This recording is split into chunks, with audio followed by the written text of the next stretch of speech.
दोस्तों नमस्कार, मैं हूं कल्याण सिंह चंदेल। स्वागत करता हूं अपने आपके ही यूट्यूब चैनल साइंटिफिक नॉलेज में। आज की इस वीडियो में हम डिस्कस करने वाले हैं सीबीएसई क्लास 9th का साइंस का सैंपल पेपर टर्म 2 के लिए।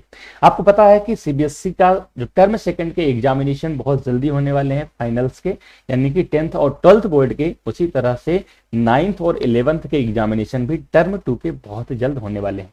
लेकिन अगर हम सैंपल पेपर की बात करते हैं तो sample paper according to the CBSE जैसा 10th का सैंपल पेपर रहता है 9th का, 10th का वैसे ही 9th का भी रहता है। तो आज मैंने बड़ी मेहनत से आपके लिए 9th का सैंपल पेपर तैयार करके लाया हूं। आपको बताने वाला हूं किस तरह से आपका एग्जाम पैटर्न होने वाला है। एग्जाम पैटर्न आपका सब्जेक्टिव होगा कि डिस्क्रिप्टिव होगा।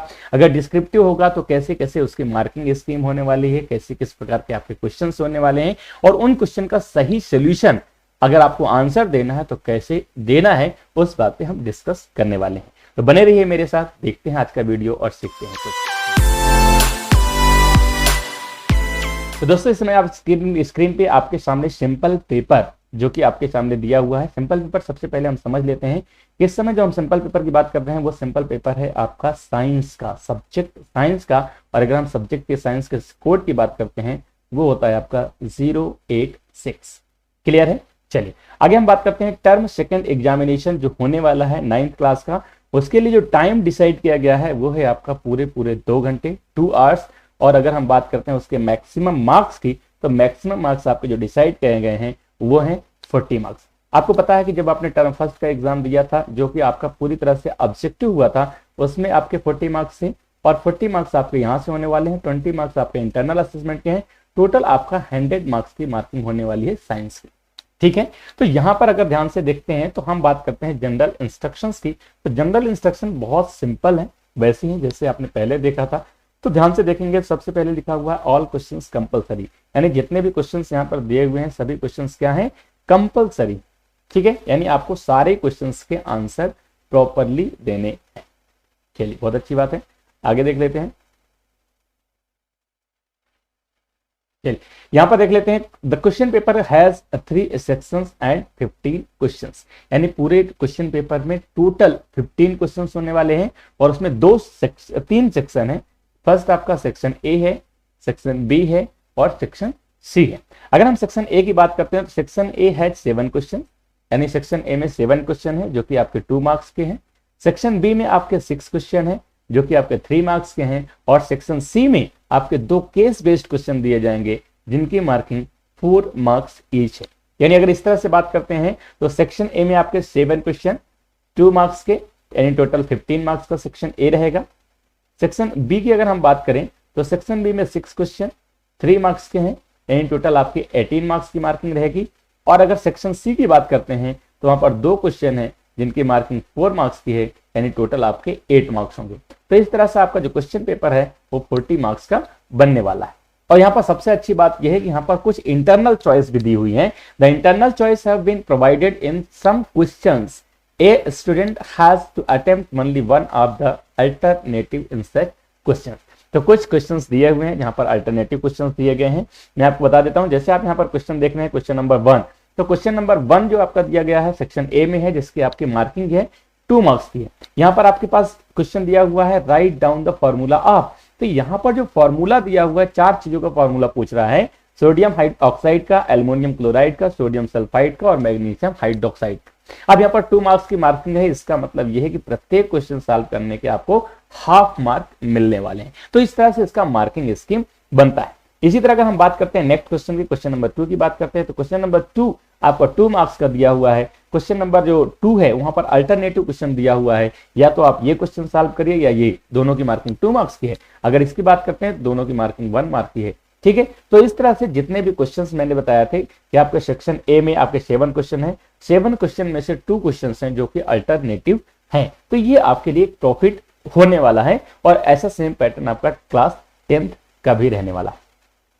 सेक्शन बी की बात करते हैं तो सेक्शन बी में आपका 3 मार्क्स के क्वेश्चन दिए हुए हैं, टोटल 6 क्वेश्चन दिए हुए हैं। और यहाँ पर भी कुछ अल्टरनेटिव क्वेश्चन दिए हुए हैं। जैसे आप देखेंगे तो क्वेश्चन नंबर 6 में आपका अल्टरनेटिव क्वेश्चन दिया हुआ है। क्वेश्चन नंबर अगर हम बात करेंगे तो यहाँ पर भी दिया हुआ अल्टरनेटिव। तो इस तरह से सारे क्वेश्चंस आपके सामने दिए हुए हैं, आपको इन सारे क्वेश्चंस के आंसर को लिखना। तो अब हम बात करते हैं सीधे क्वेश्चन का जो पैटर्न दिया हुआ है उस पैटर्न के हिसाब से अगर हम बात करते हैं उन क्वेश्चन के आंसर कितना देना है, क्योंकि यहाँ पर सबसे ज्यादा इंपॉर्टेंट ये हो जाता है कि अगर क्वेश्चन में जो पूछा गया है उतना ही जवाब देते हैं तो आपकी मार्किंग होती है।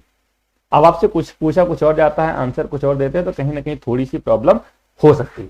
तो मैं आपको एग्जैक्ट आंसर आपको कितना देना है ताकि आपके 40 आउट ऑफ 40 का जो टारगेट हम लेने वाले हैं वो आपका आसानी से अचीव हो जाए। ठीक है, तो 40 आउट ऑफ 40 के लिए क्या मार्किंग स्कीम होने वाली है, कितना आपको क्वेश्चन का आंसर लिखा है, वो हम देखने वाले हैं।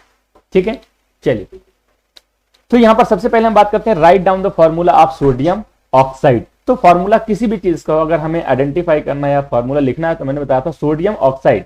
सोडियम ऑक्साइड मतलब यहां पर दो एलिमेंट काम कर रहे हैं, एक आपका काम करने वाला है सोडियम और दूसरा ऑक्सीजन। तो हम सोडियम की वैलेंसी लिखते हैं 1, ऑक्सीजन की वैलेंसी लिखते हैं 2 और इसको कर देते हैं क्रॉस मल्टीप्लाई। ठीक है, तो इससे आपका जो फॉर्मूला बनता है वो बनता है Na2O। ये बन गया सोडियम ऑक्साइड का। एल्यूमिनियम क्लोराइड की बात करते हैं तो एक तरफ आपको लिखना है एल्यूमिनियम, एक तरफ लिखना है आपका क्लोरीन। एल्यूमिनियम की वैलेंसी होती है 3 और क्लोरीन की वैलेंसी 1, क्रॉस मल्टीप्लाई करेंगे तो आपका फॉर्मूला बनेगा AlCl3। इसी तरह का सोडियम सल्फाइड की बात करते हैं तो सोडियम सल्फाइड की वैलेंसी क्या होगी, ध्यान से देखेंगे तो यहां पर आप देखेंगे सोडियम का फॉर्मूला क्या होता है Na, सल्फर का क्या होता है सोडियम का 1, सल्फर का 2, क्रॉस मल्टीप्लाई करेंगे तो इसका बनेगा Na2S। ये आपको सल्फर। मैग्नीशियम हाइड्रोक्साइड तो magnesium Mg, hydroxide OH, magnesium की वैलेंसी 2, हाइड्रोक्साइड की वैलेंसी 1, क्रॉस मल्टीप्लाई कर दीजिए तो आपका बनेगा MgOH ट्वाइस। ये हो गया मैग्नीशियम हाइड्रोक्साइड का। तो इस तरह से आपके पास 4 क्वेश्चन दिए हुए हैं, चारों के आंसर देंगे तो एक क्वेश्चन आपका हाफ मार्क्स का है तो टोटल आपकी 2 मार्क्स की मार्किंग हो जाएगी। क्लियर है, आगे बढ़े। चलिए नेक्स्ट क्वेश्चन देखते हैं, क्वेश्चन नंबर 2।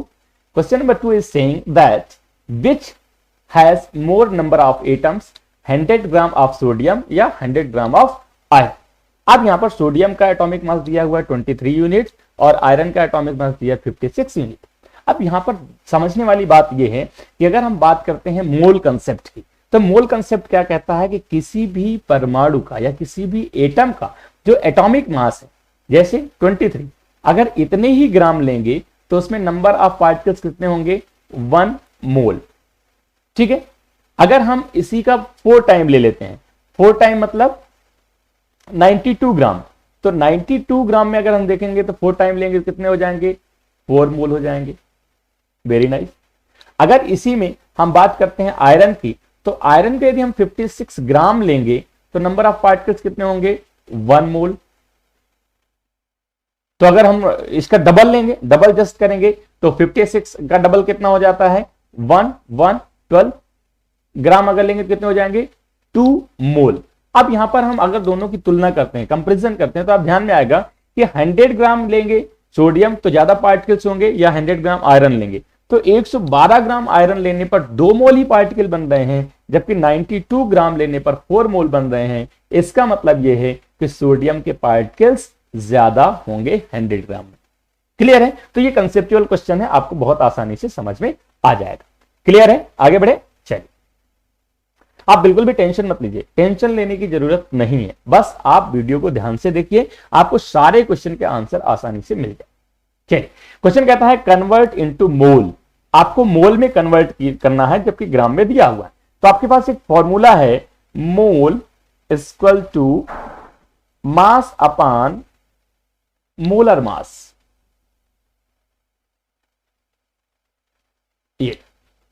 अब ये अगर फॉर्मूला आपको पता है तो आप कोई भी क्वेश्चन को बहुत आसानी से कर सकते हो। जैसे 20 ग्राम ऑफ वाटर बोल रहा है तो 20 ग्राम क्या हो गया आपका मास हो गया। मोलर मास वाटर कितना होता है 18, आपको आता ही है। अब आप इसको सॉल्व कर लीजिए तो आ जाएगा, ठीक है, जो भी आएगा आप इसको आइडेंटिफाई कर सकते हैं, 1.1 समथिंग आएगा मोल। ये आपका फर्स्ट का आंसर हो गया। सेकंड की बात करते हैं 22 ग्राम ऑफ कार्बन डाइऑक्साइड, तो इसका 22 हो गया मास। कार्बन डाइऑक्साइड का मॉलिक्यूलर मास कितना होता है 44। अगर हम इसको डिवाइड करेंगे, सिंप्लीफाई करेंगे तो आएगा 1/2 या इसको हम बोल सकते हैं 0.5 मोल। ये इसका आंसर हो गया, बहुत सिंपल है। चलिए आगे बढ़े। चलिए नेक्स्ट क्वेश्चन बात करते हैं, question number 3। Question number 3 is saying that on the basis of Thomson model of an atom explain how the atom is neutral as whole.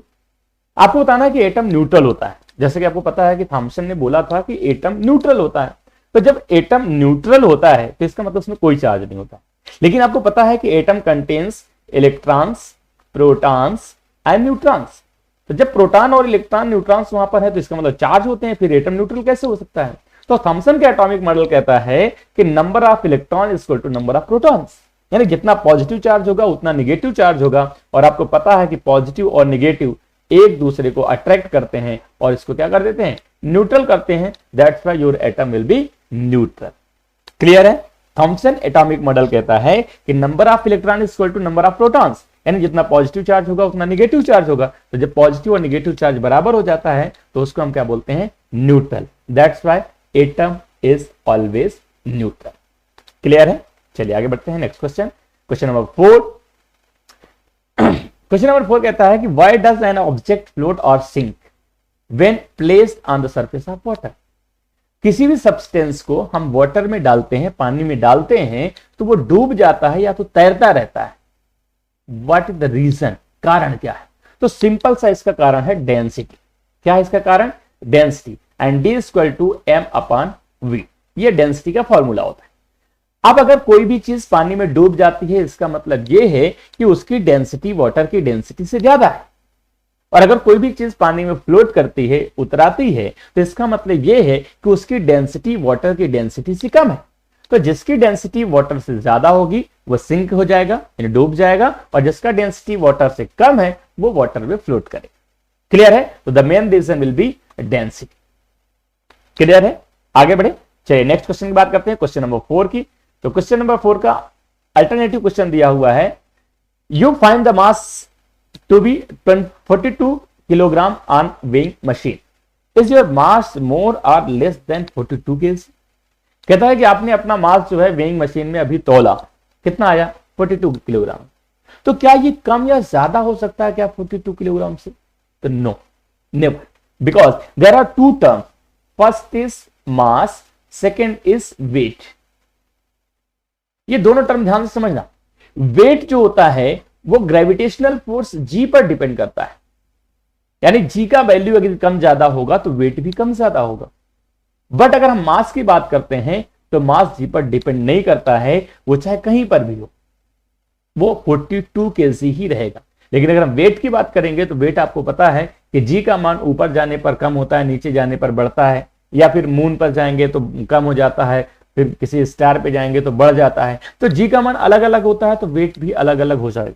But अगर मास की बात करें तो मास ऑलवेज फिक्स रहता है, यानी 42 ग्राम अगर है तो चाहे चांद पे लेके जाओ, चाहे मंगल पे ले जाओ, कहीं पे लेके जाओ, तो 42 ग्राम ही रहता है। क्लियर है? चलिए आगे बढ़ते हैं, नेक्स्ट बात करते हैं क्वेश्चन नंबर 5 की। तो question number 5 is saying that the volume of 50 gram of substance, volume of 50 gram substance, तो 50 ग्राम मतलब m equal to 50 gram, substance is 20 cm cube, centimetre cube means होता है v equal to 20। If the density of water is 1, अगर density 1 है तो will be the substance float और sink. कहता है कि कोई सब्सटेंस है, उसका वेट अगर हम बात करें, मास की बात करें तो वो 50 ग्राम है, डेंसिटी वॉल्यूम की बात करें तो 20 ml है, सेंटीमीटर क्यूब है, सॉरी। अब कहता है कि वाटर की डेंसिटी अगर 1 g तो वो फ्लोट करेगा या सिंक करना है, आपको बताया, चेक कर लेते हैं। तो मैंने बताया था कि भाई डेंसिटी डी इक्वल टू क्या होता है? m upon we. m दिया हुआ है 50, v दिया हुआ है 20, कितना हो जाएगा? 2.5। अब 2.5 किसका है? सब्सटेंस का है, और वाटर कितना है? 1। तो मैंने अभी जस्ट बताया था यदि वाटर की डेंसिटी से ज्यादा होगा तो सब्सटेंस सिंक करेगा, अगर वाटर की डेंसिटी से कम होगा तो फ्लोट करेगा। तो यहां पर जो सब्सटेंस का डेंसिटी है 2.5, ये वाटर की डेंसिटी से ज्यादा है, that's why your substance will be sink. Clear है बेटा? चलिए आगे बढ़ते हैं। अब बात है क्वेश्चन नंबर 6 के। तो question number 6 is saying that Sony says that the acceleration of Sony says the acceleration and object could be zero even when several forces are acting on it. Do you agree with her? कहता है कोई भी substance है उसमें बहुत सारे force काम कर रहे हैं अलग अलग डायरेक्शन से, फिर भी उसका जो एक्सेलरेशन है वो 0 है। क्या ये पॉसिबल है और क्यों? तो सिंपल सी बात है, बिल्कुल पॉसिबल है। पॉसिबल इसलिए है कि जिस तरह से ये वाला फोर्स आपका इस डायरेक्शन से है, उसके अपोजिट डायरेक्शन से उतना ही फोर्स लगाएगा तो फोर्स क्या हो जाएगा? 0 हो जाता है। अगर जितना फोर्स ऊपर से लगाया जा रहा है उतना ही फोर्स नीचे से लगाएंगे तो क्या हो जाएगा? फोर्स 0 हो जाएगा। तो बिल्कुल हम आपकी बात से एग्री हैं कि उसका जो फोर्स हो जाएगा, जो एक्सेलरेशन हो जाएगा वो 0 हो जाएगा। ठीक है, चलिए आगे बात करते हैं, लास्ट क्वेश्चन की बात करते हैं, question number 7। And question number 7 is saying that what are infectious diseases. Infection disease क्या होते हैं? जो एक बॉडी से दूसरी बॉडी में ट्रांसमिट होते हैं। एक आदमी बीमार है, खांस रहा है, चीख रहा है, उसकी बीमारी की वजह से दूसरा बीमार हो जाता है। जैसे कोरोना आपने अभी देखा, एक को हो गया, दूसरे फैला, दूसरे से तीसरा, तीसरे से चौथे। तो ऐसी जो डिजीजेस होती हैं उनको हम बोलते हैं इन्फेक्शियस डिसीज। क्लियर है? चलिए आगे बढ़ते हैं। अब आते हैं सेक्शन बी में। सेक्शन बी आपका कंटेन करता है 3 मार्क्स एच क्वेश्चन का। तो यहां पर फर्स्ट क्वेश्चन दिया हुआ है, calculate the molecular mass of Cl2। Molecular mass निकालना है 1 2 3 4 5 6, यानी प्रत्येक क्वेश्चन से आपका कितना का है? हाफ मार्क का है। क्लियर है? चलिए सॉल्व कर लेते हैं। अगर क्लोरीन की बात करते हैं, Cl2 की बात करते हैं, Cl2 has 2 atoms of chlorine. तो 1 atom contains 75.5 and 2 atom means total 72 AMU। First का आंसर होगा 71 एटॉमिक मास यूनिट। अब बात करते हैं कार्बन डाइऑक्साइड CO2 का। तो कार्बन का 12, ऑक्सीजन का 16 एंड 2 ऑक्सीजन एटम, 2 से मल्टीप्लाई कर देते हैं तो 12 plus 16 to the 32 and total 44 AMU। Clear है? CH4 methane, CH4 is known as methane. Carbon 12 plus hydrogen 1, कितने एटम? 4। तो 12 plus 4 what will be? 16 AMU। Next C2H4, C2H4 that is ethene. Carbon 12, कितने atom? 2 atom. Hydrogen 1, कितने atom? 4। Total 12 to ज़ा 24 plus 4 28 AMU। NH3 ammonia, NH3 ammonia. Nitrogen 14 plus hydrogen 1 into 3, तो 14 plus 3 कितना हो जाएगा? 17 AMU। CH3OH, CH3OH it is known as methanol, या इसी को हम कहते हैं methyl alcohol. Carbon 12 plus hydrogen 1 into 3 atoms हैं, plus oxygen 16 plus hydrogen 1, total कितना हो गया? 12 3 15 16 2 32। ये आपका हो गया पूरा क्वेश्चन का सॉल्यूशन। ठीक है, तो जितने भी कंपाउंड में जितने भी एलिमेंट्स हैं उनका एटॉमिक मास का टोटल कर देंगे तो आपका उसका मॉलिक्यूलर मास आ जाएगा। ठीक है, आगे बढ़े। चलिए नेक्स्ट बात करते हैं क्वेश्चन नंबर, इसी का अल्टरनेटिव क्वेश्चन दिया हुआ है। Alternative question is saying that calculate the formula unit masses of ZnO। आप देखिए यहां पर भी वही पूछ रहा है, फॉर्मूला यूनिट मास पूछ रहा है जिंक ऑक्साइड का, सोडियम ऑक्साइड का और पोटेशियम कार्बोनेट का। लेकिन यहां पर 3 क्वेश्चन 3 मार्क्स, यानी 1 क्वेश्चन 1 मार्क। अब यहां पर थोड़ा सा डिफिकल्ट है, थोड़ा सा डिफिकल्ट मतलब थोड़ा सा जो एटॉमिक नंबर वो ज्यादा है, लेकिन यहां पर एटॉमिक मास दिया हुआ है, जिंक का 65, सोडियम 23, पोटेशियम 39, कार्बन 12, ऑक्सीजन 14। चलिए सॉल्व करते हैं। चलिए कोशिश करिए, आप लोग भी करिए। जैसे हमारे पास है ZnO, अभी जस्ट हमने सीखा, जिंक का कितना है 65, ऑक्सीजन का कितना है 16, टोटल कितना हो गया 80 AMU। ठीक है, चलिए आगे बात करते हैं। Next question Na2O, Na2O, sodium 23, 2 atoms into 2 plus 16, 62 AMU। Clear है? चलिए नेक्स्ट देखते हैं K2CO3। देखो तरीका एक ही है, कोई भी क्वेश्चन आपके सामने दिया हुआ है तरीका एक ही है, करना आपको वैसे ही है।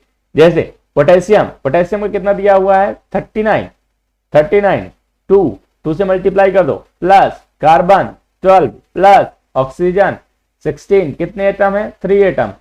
अब सिंप्लीफाई कर लो, 39 इंटू 2 78 प्लस 12 प्लस 48, टोटल करें 8 2 10 8 18 81 8 9 एंड 4 138 AMU। तो कोई भी कंपाउंड दिया हुआ है उसका मॉलिक्यूलर मास निकालना है, तो जितने भी एलिमेंट्स हैं उनके एटॉमिक मास को टोटल कर दीजिए, आपको मॉलिक्यूलर मास आ जाएगा। तो उम्मीद है आपको समझ में आ गया होगा। ठीक है, आगे बढ़े, चलिए नेक्स्ट क्वेश्चन देखते हैं, क्वेश्चन नंबर 2। क्वेश्चन नंबर 2 कहता है कि what is the mass of 1 mole of nitrogen atom. तो वही फॉर्मूला मोल कंसेप्ट का लगेगा, mole equal to mass upon molar मास।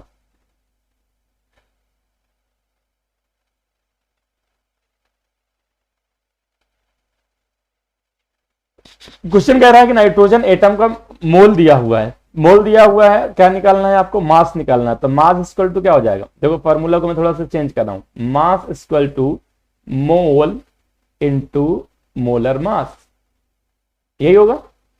मोल दिया हुआ है कितना, 1 mole, molar mass nitrogen atom का कितना होता है 14, तो टोटल कितना हो गया 14 ग्राम। 4 mole of aluminium atom, aluminium atom 4 मोल, तो वही फॉर्मूला लग जाएगा ये वाला, क्या हो जाएगा मोल इंटू यानी 4 इंटू मोलर मास 27, कितना हो जाएगा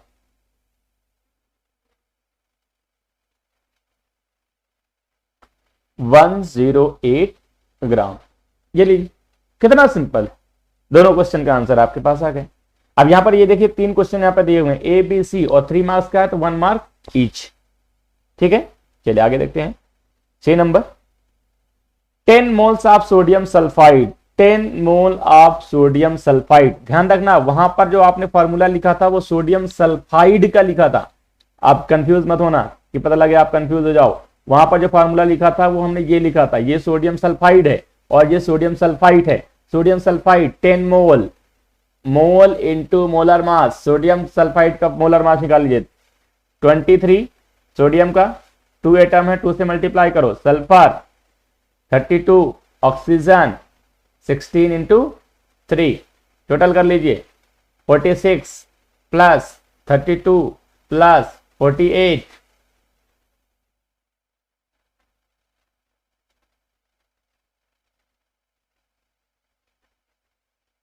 126, तो यहां 10 इंटू 126, 10 से मल्टीप्लाई करेंगे 1260 ग्राम, या इसी कर सकते हैं 1.26 किलोग्राम। ठीक है, तो इस तरह से हम ये कैलकुलेट कर लेंगे। आगे बढ़े, चलिए बहुत बढ़िया। How will you find the valency of chlorine, sulphur and magnesium. How will you find the valency of chlorine, sulphur and magnesium. किसी चीज की वैलेंसी निकालना, जैसे for example chlorine means Cl, sulphur means S, magnesium means Mg। तो सबसे पहले इनका atomic number पता होना चाहिए, for example chlorine 17, sulphur 16, magnesium 12। अब इनका इलेक्ट्रॉनिक कन्फिगरेशन करेंगे तो 287, 286, 282। अब हमें पता चल गया क्या, वैलेंस इलेक्ट्रॉन। वैलेंस इलेक्ट्रॉन यदि 7 है तो इसका वैलेंसी हो जाएगा 1, वैलेंस लॉन्ग 6 है तो valency will be 2, valence long 2 है तो वैलेंसी विल बी 2। तो ये हो गई आपकी इसकी वैलेंसीज। क्लियर है, आगे बढ़े, चलिए बहुत बढ़िया। बहुत आसानी से सारे क्वेश्चन के आंसर हम एक एक करके सॉल्व करेंगे, बिल्कुल भी आपको टेंशन लेने की जरूरत नहीं है। सारे क्वेश्चन के आंसर आप सॉल्व कर लीजिए, क्वेश्चन का पैटर्न समझ लीजिए, किस तरह से आपका टर्म 2 का क्वेश्चन पेपर बनने वाला है और आने वाला। चलिए आगे बढ़े। Question number 4, Rita was wearing a high heel shoes for a beach party and her parent told her to wear a flat shoes as she will be tired soon with high heels and will not feel comfortable। Rita एक लड़की है, उसने high heel की shoes पहने हुए हैं और कहां पर पार्टी कर रही है, बीच पार्टी में। और उसकी फ्रेंड कहती है कि भाई आप फ्लैट शूज पहनिए क्योंकि इससे आप बहुत जल्दी थक जाओगे और आप ठीक फील नहीं करोगे। ये आपका कंसेप्ट। आप कहता है कि why would one feel tired the high heel shoes on बीच।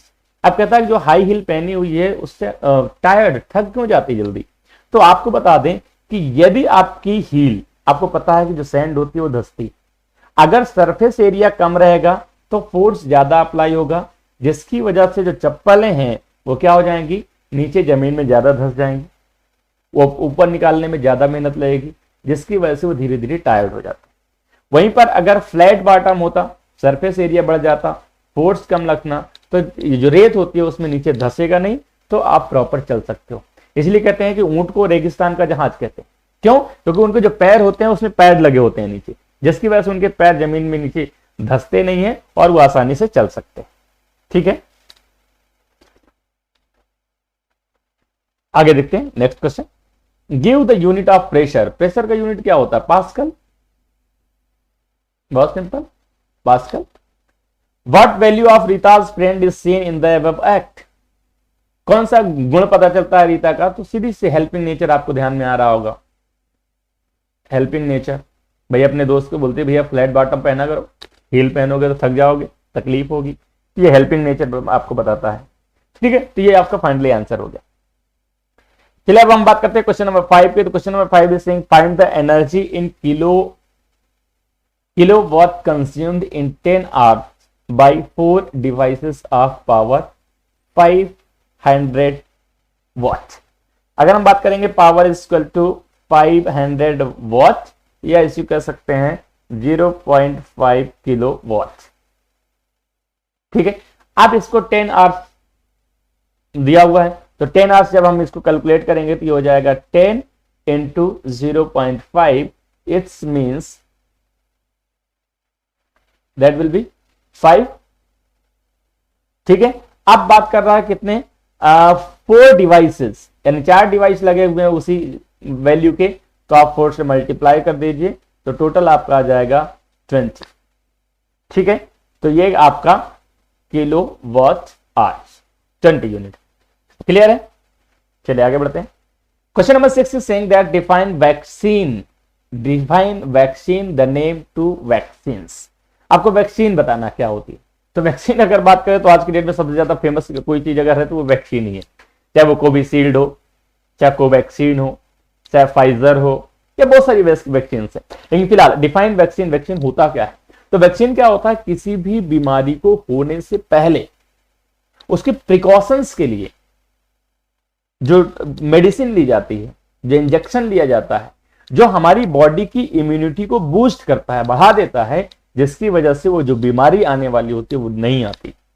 समझना ध्यान से, यानी ऐसा मेडिसिन, ऐसा वैक्सीन, ऐसा इंजेक्शन जो हमारी बॉडी में लगने के बाद हमारी बॉडी की इम्यूनिटी को बूस्ट करता है, जिसकी वजह से कोई बीमारी नहीं आती है, उसे हम बोलते हैं वैक्सीन। और वैक्सीन के नाम बात करें तो बहुत सारे वैक्सीन हैं। आपको पता है कि बच्चे जब पैदा होते हैं तो डॉक्टर्स उनको हर 15 दिन के अंदर जो है एक अलग अलग बीमारियों की वैक्सीन लगा देते हैं, ताकि भविष्य में उनको कोई भी प्रॉब्लम ना हो। ठीक है, तो आप कोई भी वैक्सीन के नाम यहां पर दे सकते हैं। इसी का अल्टरनेटिव क्वेश्चन है,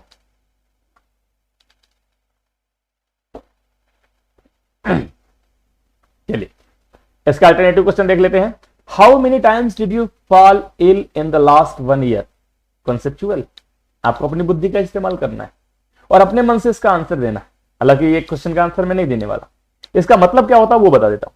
बोल रहा है how many times did you fall ill in last 1 year. 1 साल के अंदर आप कितनी बार बीमार हुए, and what were the illness, और बीमारी क्या थी। पहला answer, think of 1 changes you could make in your habits in order to avoid any most of the ever illness. जो बीमारी हुई है उसके लिए आपने अपने अंदर, अपने हैबिट्स में क्या चेंजेस लाए। आपने उस बीमारी को दूर करने के लिए अपनी लोकल बात करते हैं, अपनी बात करते हैं, अपनी बॉडी की बात करते हैं, आपने ऐसी कौन सी हैबिट है जिसमें चेंजेस लाए। तो सामान्यतः अगर मैं बीमारी की बात करूं तो आपको कौन सी बीमारी होती है, साल में 2-3 बार नॉर्मल कोल्ड फीवर आ ही जाता है, आता ही। अब उसके लिए क्या करेंगे, तो उसके लिए आप प्रॉपर दवा लेंगे, खाना पीना ठीक से करेंगे, हैं। फिर आपका जैसे मान लेते हैं आपको खांसी आ रही है, जुकाम हो रहा है, तो आप उसको प्रॉपर मास्क लगा के रखें, कवर कर रखें। ये खुद की हैबिट्स अपन चेंज कर सकते हैं। ठीक है, आगे लिखा हुआ सेकंड क्वेश्चन कहता है think one changes you need this to your surroundings in order to avoid any most of the above illness. ऐसी बीमारी को दूर रखने के लिए आप अपने सराउंडिंग्स में क्या चाहते हो, सराउंडिंग्स में क्या चेंजेस करोगे, तो आपको खुद बताना है कि भैया क्या चेंजेस कर सकते हो। तो सिंपल सा है कि आप क्लीनिंग की बात कर सकते हो, साफ सफाई की बात कर सकते हो। फिर आपको पता है कि इससे बीमारियां एक दूसरे में फैलती हैं, तो दोनों के जो कांटेक्ट है उससे थोड़ा सा दूर रहें जब तक बीमारी रहे, तो ये आप कर सकते हो। ठीक है, तो ये आपका कॉमन क्वेश्चन था जो आपको खुद ही करना है, आप कर सकते हैं। अब हम बात करते हैं नेक्स्ट क्वेश्चन की। नेक्स्ट क्वेश्चन आपका सेक्शन सी का है और सेक्शन सी में जो क्वेश्चन दिए हुए हैं वो आपके 4 मार्क्स के दिए। ठीक है, देख लेते हैं कैसे कैसे हैं। तो एक्सप्लेन विथ एग्जांपल, आपको बताना है एटॉमिक नंबर। एटॉमिक नंबर क्या है? Atomic number is number of proton present in nucleus. Nucleus, तो न्यूक्लियस में जितने भी प्रोटॉन्स प्रेजेंट हैं उन्हें हम क्या बोलते हैं? Atomic number. For example oxygen का एटॉमिक नंबर कितना है? 8। कार्बन का कितना है? 6, because carbon has 6 proton and oxygen has 8 proton. Mass number, mass number को हम दूसरी भाषा में बोल सकते हैं atomic mass. Atomic mass, atomic mass क्या होता है? Proton plus neutron present in nucleus of atom. Proton plus neutron, जैसे किसी भी चीज का अगर हम बात करें ऑक्सीजन का, तो ऑक्सीजन का एटॉमिक मास क्या होगा? प्रोटॉन 8, न्यूट्रॉन 8, तो atomic mass will be 16 AMU, atomic mass unit. Isotope, isotope क्या होता है? आइसोटोप सिंपली हम कह सकते हैं कि same atomic number and different atomic mass. Same atomic number and different atomic mass. For example same atomic number carbon 12 C14। Carbon के 2 atom है, दोनों का एटॉमिक नंबर 6 है, बट एटॉमिक मास डिफरेंट है 14 and 12। That's why these are known as isotope. And what are isobars? तो isobars same atomic number 9, same atomic mass and different atomic number, same atomic mass and different atomic mass. For example 18 argon 40, 20 calcium 40। यहां पर देखें दोनों का atomic number different है but atomic mass दोनों का क्या है? सेम है। इसका भी 40 है और इसका भी 40। क्लियर है? तो ये हम बोलते हैं आइसोबार। तो ये आपके एग्जांपल्स भी हो गए, आपके डेफिनेशंस भी हो गए। क्लियर है? चलिए आगे बात करते हैं नेक्स्ट क्वेश्चन की। तो इसका अल्टरनेटिव क्वेश्चन दिया हुआ है। अल्टरनेटिव क्वेश्चन क्या दिया हुआ है, ध्यान से समझने का प्रयास करेंगे। बहुत सिंपल है, लिखा हुआ है the average atomic mass of simple of an element X is 16.2 and what are the percentage of isotope 8x16 and 8x18। अब यहां पर ध्यान से देखेंगे दोनों का एटॉमिक नंबर सेम है जबकि एटॉमिक मास डिफरेंट है। इसका मतलब क्या है? आइसोटोप। अब कहता क्या है? सिंपल क्वेश्चन में ये समझने का प्रयास करते हैं। क्वेश्चन कहता है कि भैया आपके पास एक एटम के 2 आइसोटोप हैं, दोनों में एटमॉस्फेयर में इनका परसेंटेज अलग अलग है, जिसकी वजह से इनका जो एटॉमिक मास का एवरेज है वो कितना आता है? वो 16.2 आता है। अब आपको आइडेंटिफाई करना है और बताना है कि दोनों का परसेंटेज क्या है। ठीक है, तो चलिए सबसे पहले हम बात करते हैं 16 वाले का। तो 16 वाले का अगर हम मान लेते हैं कि इसका जो परसेंटेज है वो x, अगर मान लेते हैं इसका परसेंटेज कितना है? x परसेंटेज है, जबकि 18 वाले का जो परसेंटेज होगा वो ऑटोमेटिक, अगर मान लेते हैं इसका हमने मान लिया कि इसका x परसेंटेज है, तो दूसरे वाले का ऑटोमेटिक कितना हो जाएगा? 100 - x percentage.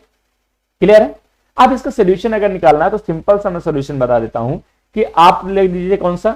16 into x upon 100, ये हो गया पहले वाले का।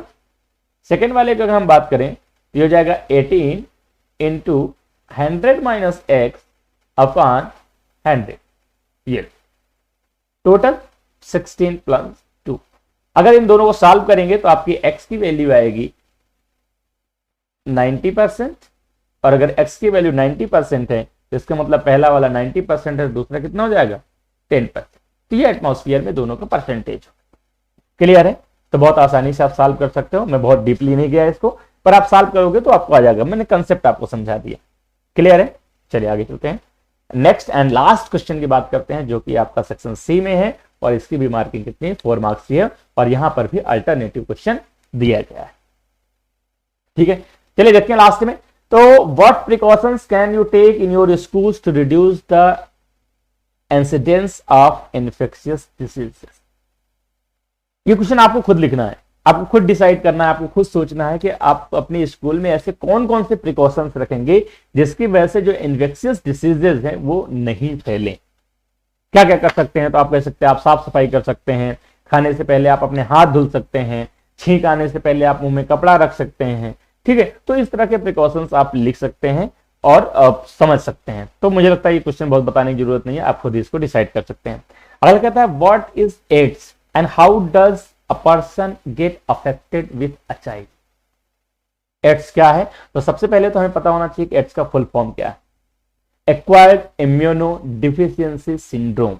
एक्वायर्ड इम्यूनो डिफिशियंसी सिंड्रोम ये क्या है? एक डिजीज किसकी वजह से होती है? एचआईवी की वजह से। एचआईवी का फुल फॉर्म क्या होता है?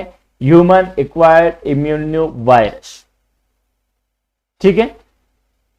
अब कहता है कि does a person get infected, किस वजह से इन्फेक्टेड हो जाता है, कौन कौन से रीजन है? तो बहुत सारा टीवी में आपने एड्स भी देखा होगा कि जैसे आपको पता है कि सेक्सुअल इंटरचेंज की वजह से भी हो जाता है, या फिर कह सकते हैं कि अगर माँ के अंदर है तो बच्चे में भी फैल सकता है, या फिर कह सकते हैं कि अगर आप कोई इन्फेक्टेड है उसकी निडिल आपने यूज की है तो भी हो सकता है, या कोई इन्फेक्टेड है उसने ब्लड किसी को दिया है तो वो भी इन्फेक्टेड हो सकता है। तो ऐसे कई सारे रीजंस हैं। तो ये क्वेश्चन का आंसर भी आप इस तरह से लिख सकते हैं। तो यहां से जो मार्किंग स्कीम की अगर हम बात करें तो 1 नंबर इसका फुल फॉर्म लिखेंगे, 1 नंबर इसका फुल फॉर्म रखेंगे, और इसके जो प्रिकॉशंस हैं, जो रीजंस हैं, वो आपके 2 मार्क्स के, तो टोटल 4 मार्क्स की मार्किंग हो जाती, ठीक है। तो ये रहा आपका सिंपल पेपर टर्म 2 का, जो कि आपका पूरी तरह से कैसे होने वाला था वो मैंने आपको बता दिया कि पूरी तरह से आपका सब्जेक्टिव होने वाला है, डिस्क्रिप्टिव नहीं है, सब्जेक्टिव है, यानी आपको सारे क्वेश्चन के आंसर लिखने हैं। और यहां पर सबसे ज्यादा जो समझने वाली बात थी वो ये थी